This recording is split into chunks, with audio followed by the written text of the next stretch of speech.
কৃষিতে সম্ভাবনার নতুন দ্বার খুলেছে বস্তায় আদা চাষ। নতুন এই পদ্ধতি সাড়া ফেলেছে কৃষকদের।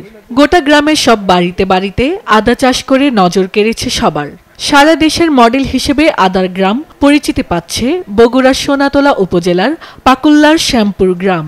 যমুনা নদীর তীরের শ্যামপুর গ্রাম এখন নতুন নামে পরিচিতি পাচ্ছে। যে গ্রামে ধান ছাড়া কোনো ফসল হতো না, সেই গ্রামই হয়ে উঠেছে আদার গ্রাম। এখন বাড়িতে বাড়িতেই চাষ হচ্ছে আদা। 5 থেকে 8টি বস্তায় আদা, সঙ্গে আরও কয়েকটি বস্তায় হলুদ। গেল 2 বছর ধরে গ্রামের 5 শতাধিক পরিবারে চাষ হচ্ছে আদা। বাড়ির উঠান, পতিত জমি আর রাস্তায় রাখা হয়েছে বস্তাগুলো। সেখানেই লক লক করে বেড়ে উঠছে সবুজ পাতা।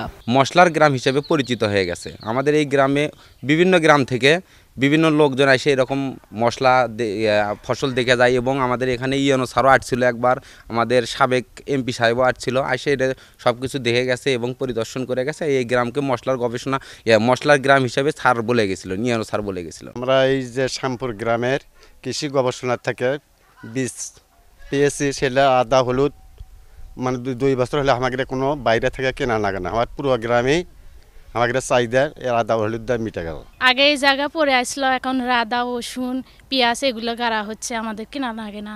আদা হলুদ বস্তায় করে আমাদের আর একটা উপকার হইতেছে কি, অন্য জমিতে যে আবাদ করলে এটা আমাদের বেঁচে যাচ্ছে। আমরা যে আমাদের সংসারে আগে কিনা লাগছে, এখন কিনা লাগে না। 2 বছর হলে আদা হলুদ দেই, আমাদের সংসার চলে যায়। আমি এই আদার গ্রাম শোনার পর এই গ্রামটা দেখার জন্য আসছি।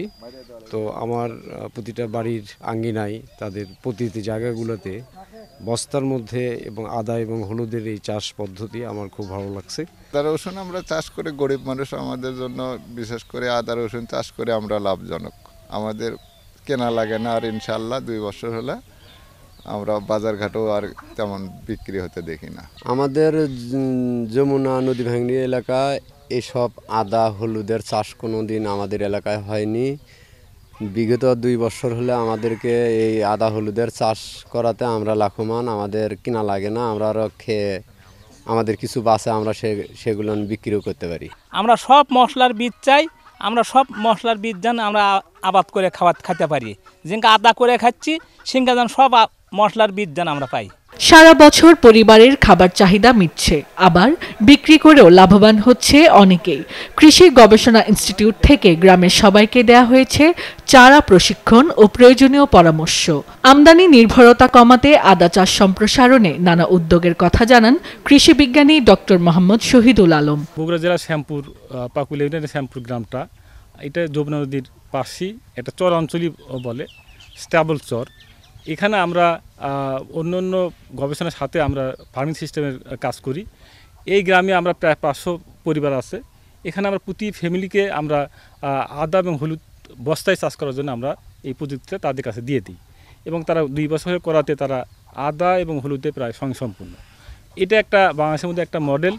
এই মডেলটা যদি আমরা এখানে গবেষণা করে এখানে দেখছি যে তাদের লাভজনক, এটা যদি সরকারি ভবিষ্যতে সহায়তা পাওয়া যায়, তাহলে এই মডেলটা পুরো দেশে, সারা দেশে এটা বিস্তার লাভ করা সম্ভব, এবং ফলে দেশে যে প্রতি বছর যে কোটি কোটি টাকার এই মশলাজাত ফসল আদা আমদানি করতে হয়, এটার মানে অনেক ক্ষেত্রেই স্বয়ংসম্পূর্ণ হওয়ার সম্ভাবনা আছে।